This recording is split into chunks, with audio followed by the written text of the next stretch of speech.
দার্জিলিং থেকে 3 গুণ ঠান্ডা লন্ডন সহ ইংল্যান্ডে রাতে মাইনাসে নেমে যাচ্ছে। দেখুন বিস্তারিত। দার্জিলিংয়ে সর্বনিম্ন তাপমাত্রা কখনো 2 আবার কখনো 5-এর আশেপাশে ঘোরাফেরা করছে। অপরদিকে সমতল শহর শিলিগুড়ি, জলপাইগুড়ি সর্বনিম্ন তাপমাত্রা 10 থেকে 13 এর মধ্যে ঘোরাফেরা করছে। এছাড়া দিল্লি সহ গোটা উত্তর ভারতীয় ঠান্ডা ব্যাপক, জম্মু কাশ্মীরে ও কনকনে ঠান্ডায় কাঁপছে। মোটামুটি দেশের অধিকাংশ অংশতে ঠান্ডা অনুভূত হচ্ছে। রাজ্য জুড়ে শীতের স্তুতি চলছে। সর্বনিম্ন তাপমাত্রা এক ধাক্কায় অনেকটাই নিচে নেমে গেছে। সকালে সেই অর্থে রোদের দেখা মিলছে না। বিকেল নামতেই উত্তরে হাওয়ার দাপট, জবুথবু অবস্থা। খুব একটা কাজ না থাকলে বাড়ির বাইরে কেউ বের হচ্ছে না রাতের পর।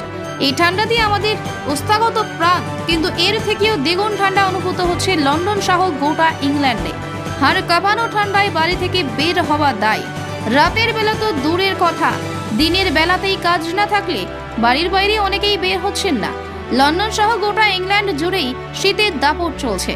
দিনের বেলা সর্বোচ্চ তাপমাত্রা বড়জোর 6 ডিগ্রি, বিকেল বাড়লে সেটা নেমে যাচ্ছে 2 ডিগ্রিতে। রাতে তো কথাই নেই, মাইনাসে চলছে তাপমাত্রা। ঠান্ডার হাত থেকে বাঁচতে ভরসা রুম হিটার। এ বিষয়ে ইংল্যান্ডে কর্মরত এক বিশিষ্ট সাংবাদিক জানিয়েছেন, প্রচন্ড ঠান্ডার কারণে দিনের বেলাতেই বাড়ি থেকে বের হওয়া যাচ্ছে না। হাড় কাঁপিয়ে দিচ্ছে ঠান্ডা। সর্বোচ্চ তাপমাত্রা 6 ডিগ্রির উপরে উঠছে না। রাতের দিকে তাপমাত্রা মাইনাস যাচ্ছে।